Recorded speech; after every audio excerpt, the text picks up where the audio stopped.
Neder is globally used often for Shavuos and for Cheramos, etc. So he said, and Vahalo, Mushba, Vayomedhu, but you already said this. You already committed to learning Torah at Har Sinai. V'ein shvua chala ala shvua, and you can't double up. If you make an oath to invite Ruvain to dinner, and you can't make another oath to invite Ruvain to dinner till you fulfill the first oath. You can't double up on oaths. So how could he do that? He has already made an oath at Har Sinai to learn Torah. V'afilu zoruze ba'alma to Rav Gidl Kaimaisa. But, and if you want to tell me that he's telling it to give an extra push to doing your learning, Reb Gidl already told us that in the previous memra. And you don't, typically you don't say the same thing twice. Again, an example of the Shas telling us how to speak. Okay, so Kamash Malon, here's what Reb Gidl was really trying to say. And this is a little tricky.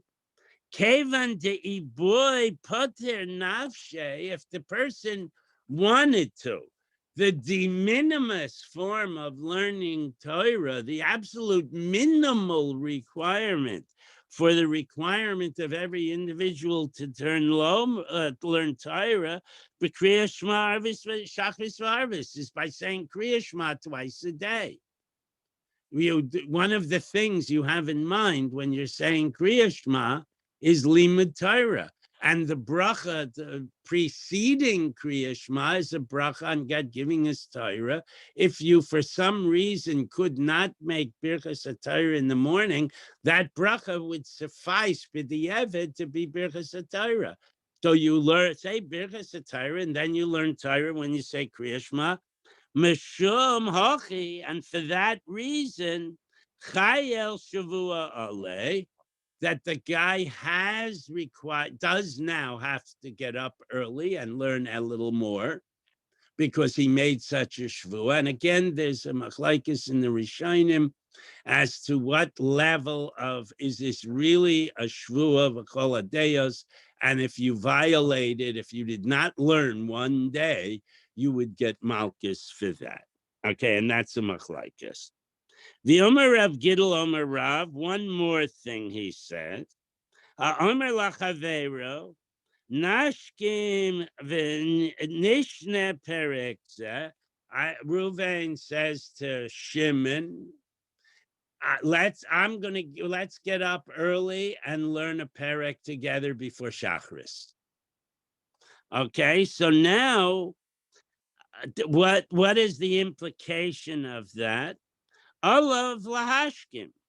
He has the speaker has to be the one that gets up first and knocks on the other guy's door. The last is a metaphorical statement by me. The Gemara doesn't say that.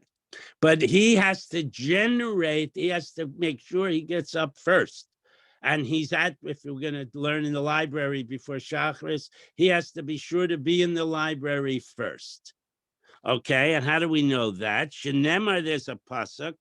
V'omer alai, God said to one of the Nevi'im, I think it's Yechezkel, Kum tsei al habika, get up and go to the certain valley, Vasham adaber oisach, and over there I will speak to you. And then the Navi comments, V'etzei, I went out al habika to that particular valley, V'hine sham kavod Hashem I made, and God was already standing there when I arrived. So you see, the one who makes the statement has to be first at the to the thing. So that could really be a legitimate shvua because you're doing something more than you would normally do, and this extra rule of getting there first. Okay, now since we're talking about Nidarim Shvuas, we have a very interesting little bit of a Agadata now, or maybe it's halacha. Amar Rav Yosef, Niduhu b'chalai. You have a dream, and in your dream, you are put in Chayrim. Okay? So now also there's a machlaikis in the Rishonim. You see, if you always use the word machlaikis, you're never wrong, because there's always a machlaikis in Rishonim, whether content of dreams is meaningful or not is a major issue. When we say Birchas Kahanim and you fill in that paragraph, I dream dreams or others dream dreams about me, that's because historically, Kohanim were imbued with the ability to differentiate whether a dream was valid, whether it wasn't, whether it had meaning, whether it was code. And you would go to a Kohen and you would ask him to help you resolve the issues in your dream. So we know for sure that Shmuel's a Kohen because he just duchened. So that's why we stick that paragraph in there, if anybody ever wondered about that. Okay, so Niduhu b'chal, excuse me, Niduhu b'chalon, person is put into Chayrim in a dream. Tzorach asara b'nei adam lahatir loy. You have to have a minion to take you out of that Chayrim. The rationale here is, if it didn't have effect, so what? If it did have effect, then you're in Chayrim. It's like God, Kaviyachol, put you in Chayrim. He got somebody to put you in Chayrim in the dream. So you need a minion of Talmidei Chachamim to undo that Chayrim, because that's the only way we as human beings can even approximate the Kayach of the Yeshiva Shel Maila. All right?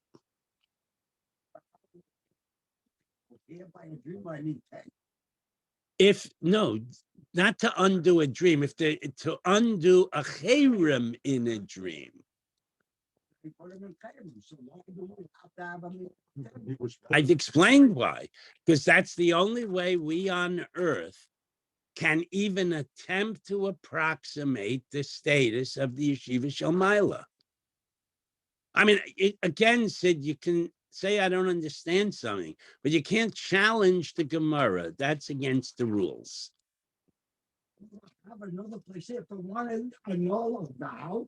I think you told me. All right, that's all right. And if you insult Reuven, okay, poor Reuven gets picked on here. But if you insult Reuven, you have to go to Reuven and say, Reuven, I asked Mechila.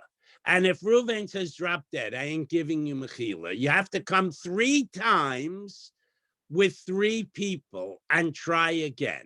And if Reuven still is not appeased, you have to come with a minion. So there is another instance of a minion.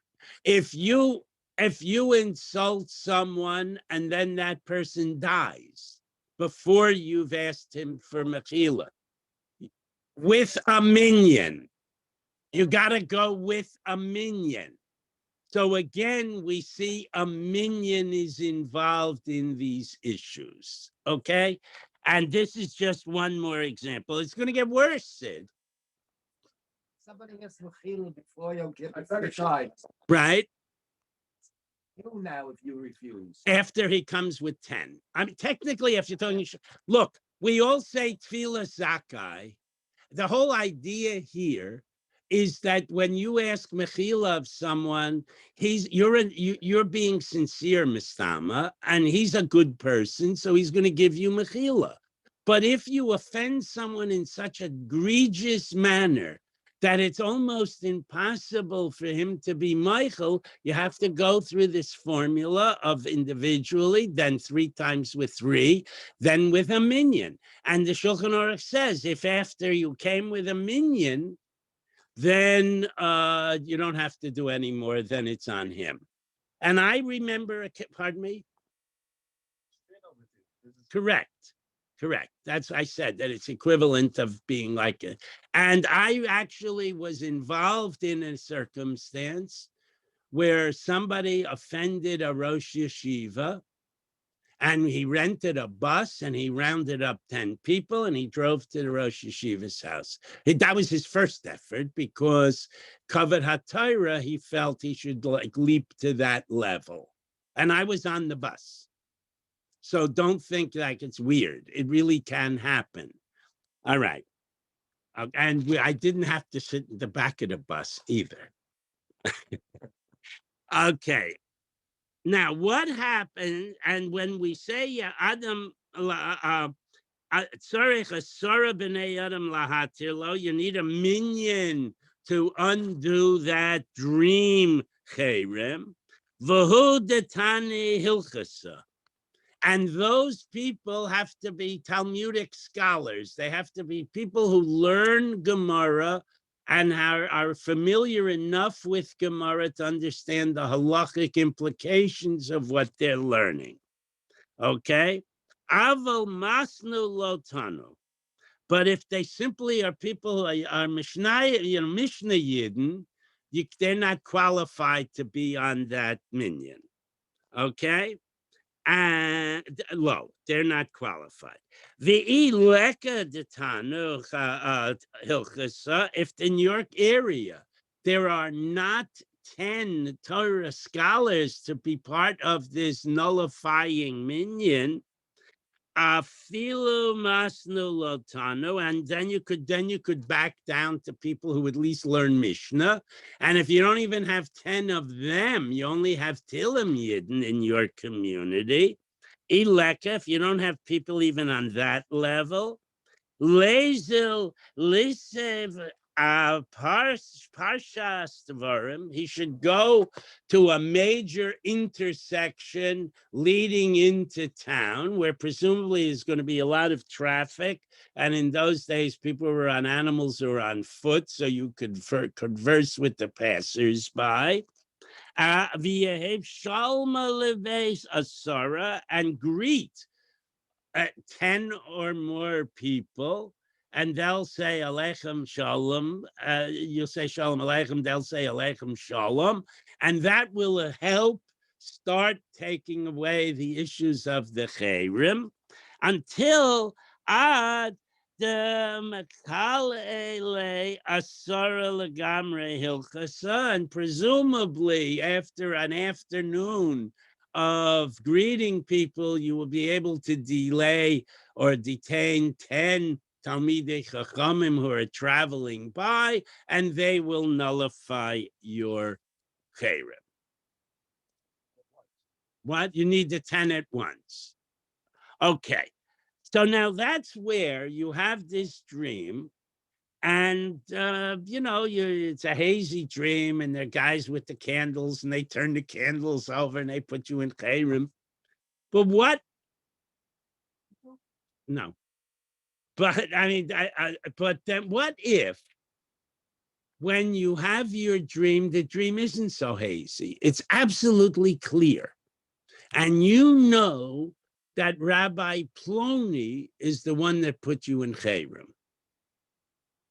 Okay, so Omale Ravina Laravashi, Yada Man Shamte, you know exactly who it was in your dream that put you in Cherem.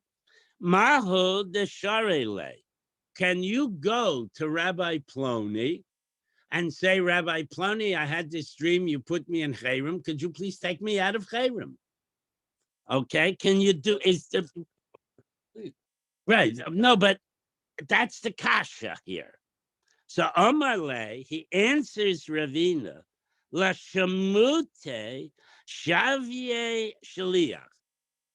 God could have appointed Rabbi Ploni as his messenger to put you in Cherem, or Misharele Lo Shavye Yue Shaliach.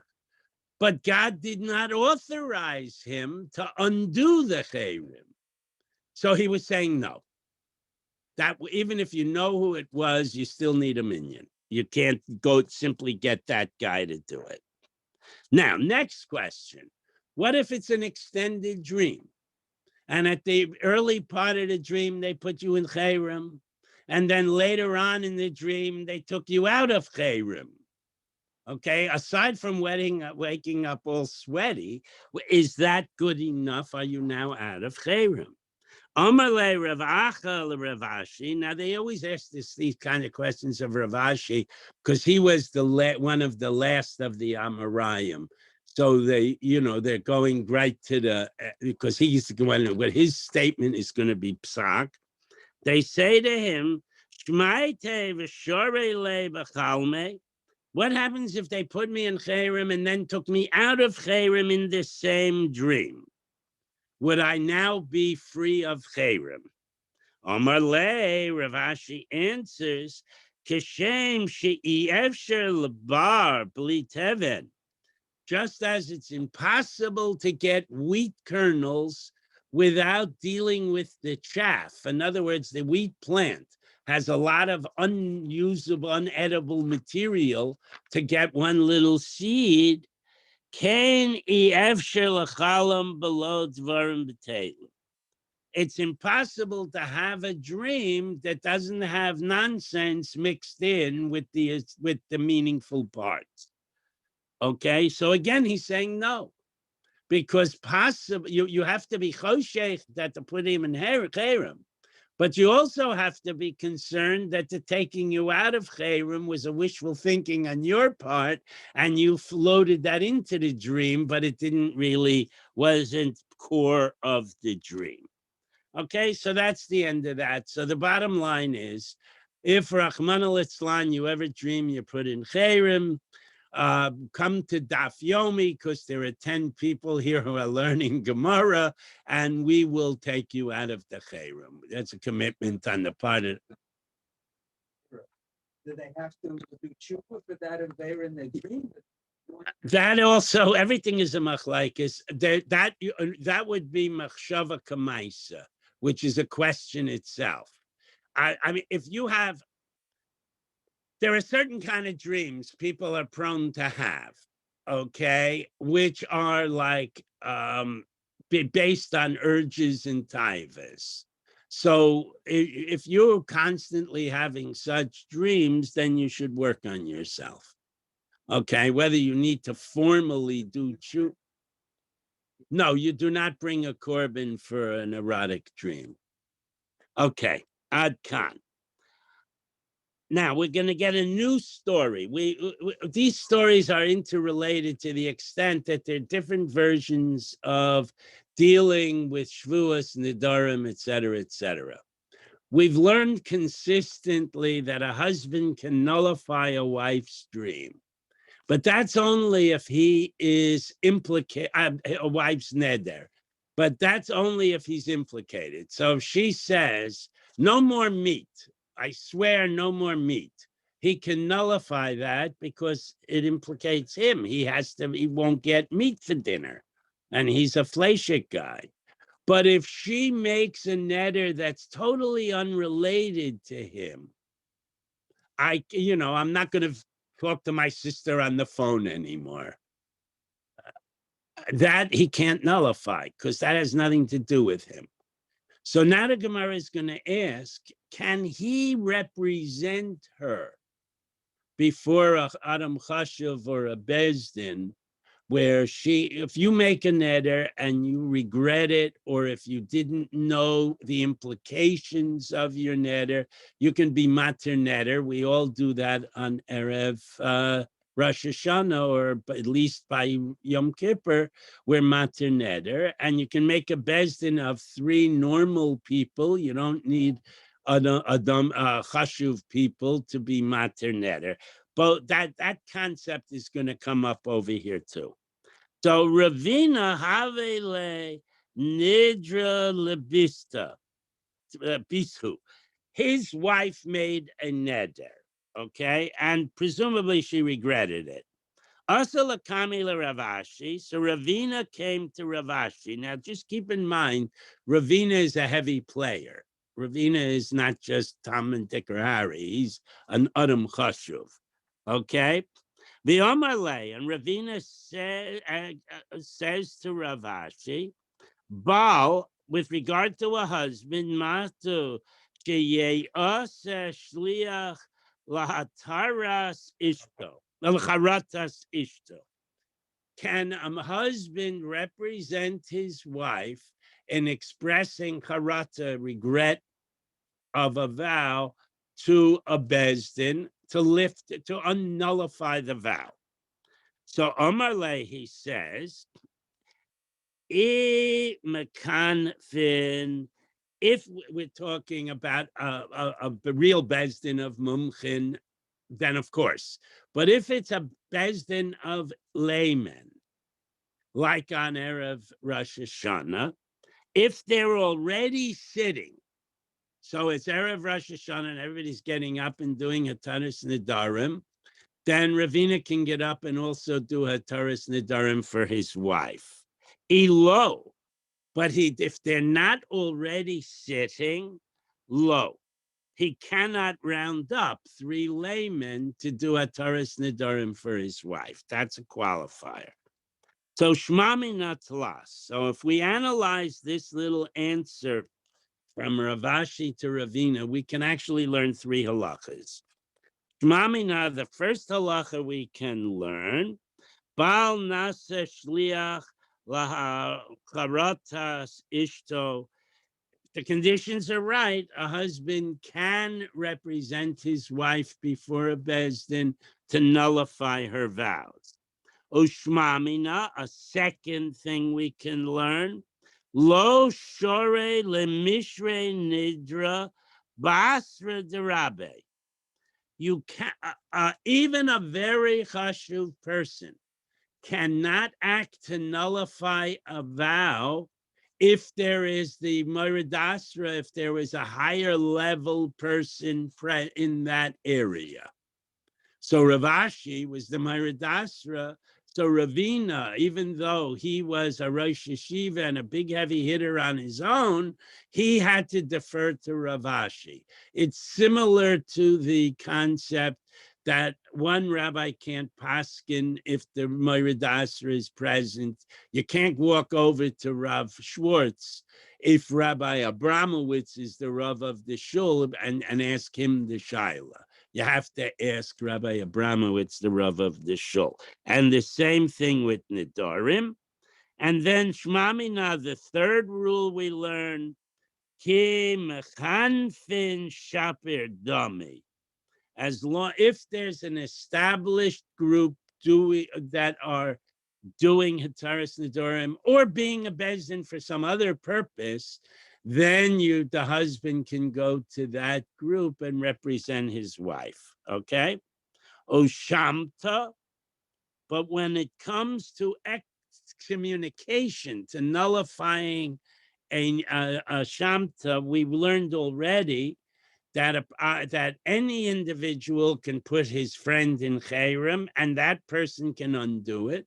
We learned if you do something sufficiently egregious, you have to put yourself in chayrim, but you can take yourself out of chayrim.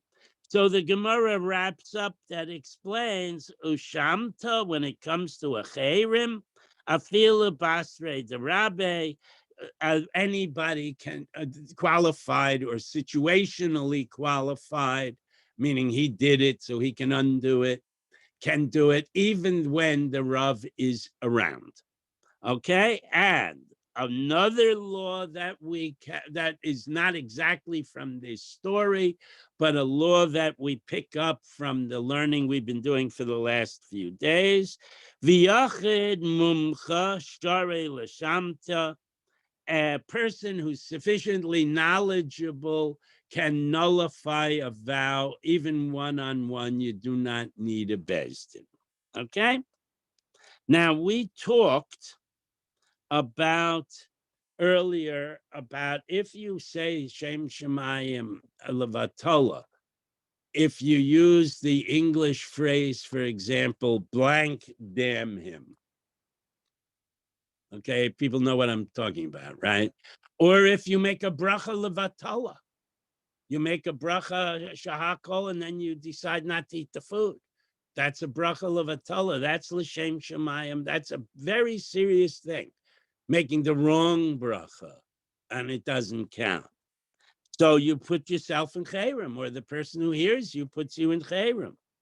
So now, Omar Rav, now we're going to have the longest Messiah that I've ever encountered in Gemara. I'm not saying it's the longest there is, but it's the longest I can recall. Okay? Omar Rav Shimon bar Zavid. Omar Rabbi Yitzchak bar Tavla. He says the name of Rabbi Yitzchak bar Tavla. Amar Rabbi Chia or Aricha Debei Rav Acha, who said it in the name of the tall Rav Chia who taught in the yeshiva of Rav Acha. Amar Reb Zera, who said it in the name of Reb Zera. Amar Rabbi Elazar, who said it in the name of Reb Elazar. Amar Rabbi Chanina, who said it in the name of Reb Chanina. Amar Rav Miyarsha, who says it in the name of Rav Miyarsha. Mishmei de Rav Yehuda bar Eloi, who said it in the name of Rav Yehuda bar Eloi, who is a Tana. So there's this humongous multi-generational Messiah. My Dixiv, what is the meaning of the pasuk? V'zorcha lachem yirei shemi.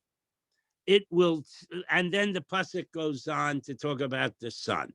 So it will shine. Yeah, each is a different generation. So I say, you say, then you are an Amira, and you say something in the name of Rav, who was a bridge character. He was a Tana who continued into the time of Amarayim. So when Rav and Shmuel were the first generation of Amarayim, so when you say something in the name of them, that means it's very old. It goes all the way back to almost Mishnaic times. And if it's said in the name of a Tana, there are also generations among the Tanaim, but this particular Messiah is many generations old. So what we're about to read has the impact of everybody's been saying it forever. Okay? My Dixiv, what is the meaning of the phrase of the pasuk that says, "V'zorcha lachem yirei shmi"? It will shine for them, the people that fear my name. Okay, what does that pasuk mean?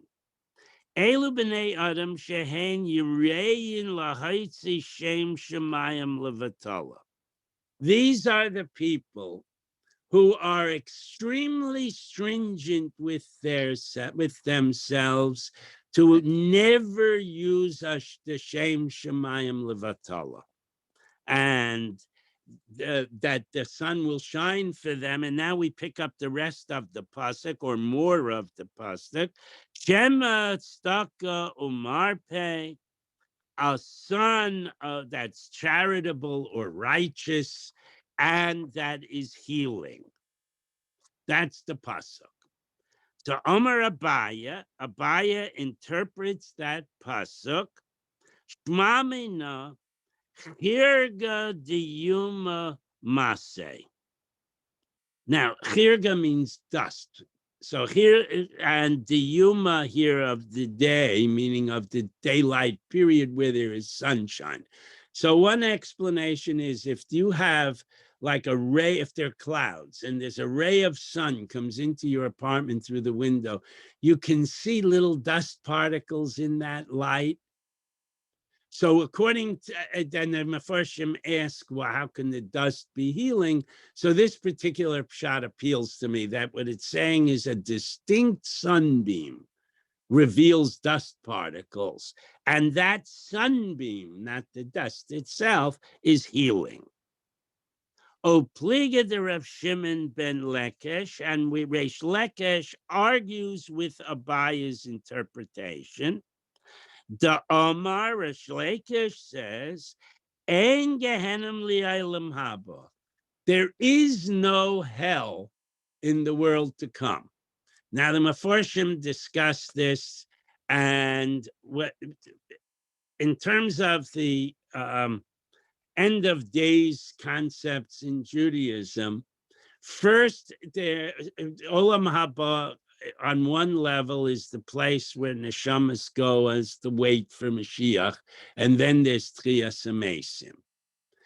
So with that oilam haba, there is Gehenna. You can you know, and everybody has some avera, so everybody goes to Gehenna for a period not to exceed, unless they're Rashayim Gemurim, not to exceed 12 months.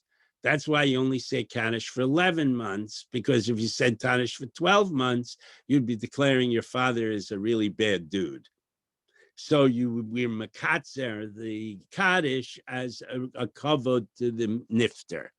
Okay, but after Trias Amesim, there may not be a Gehenna, according to Reish Lakish. Okay, and Gehenna li'aylam haba, ela Kadosh Baruch Hu moitzi chamav minar tika.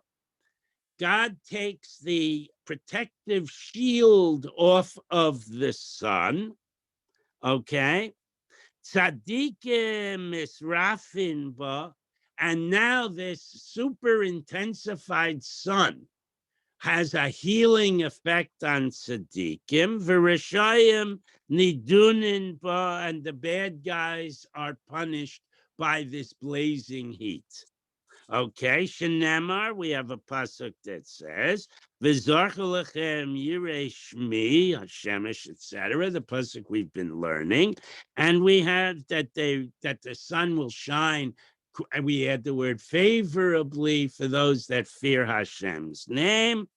And turn the page, and v'lo'od. Not only that, ella mis andin ba, the righteous people will be thrilled by the sun. It'll be like visiting Miami in the winter when you're stuck in cold Boston or Toronto. Kinemar, it's awesome. Pishtam be'egle marbek, that you will flourish like calves in the barn. So calves that are in the barn don't have to go out and find grass. The owners bring them food. So that's a good thing, to be a calf in the barn.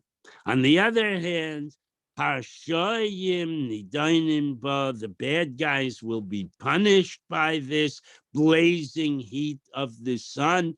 Shenemar Hayom Ba Boer Katanur, they will roast as if the bad guys will roast as if they're in an oven, and we'll pick up tomorrow at the Mishnah.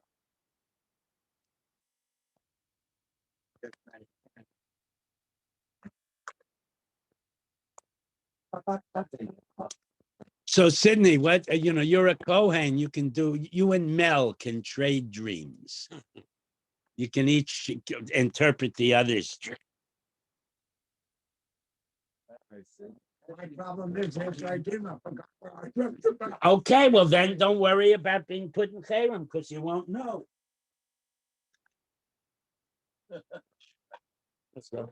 Pick on you again. אי אפשר לחלום, ולא דברים בטלים. Once you statement, all these things that we learn are meaningless, no? They saw a lot more meaning in life than we always do. Yeah. We mentioned a lot of Club Option. This is great. Oh. By Oh, wow. Not everything in the home. Some things are true. You're an Israeli? How How long are you visiting or moving? Okay, welcome. What's your name? Moshe. Reb Moshe, welcome to us. Take it. I'm only the Take it or leave Maggid Shir. The Maggid Shir is in Eretz Yisrael, right? Very good. Thank you. Nice. Thank She bent. I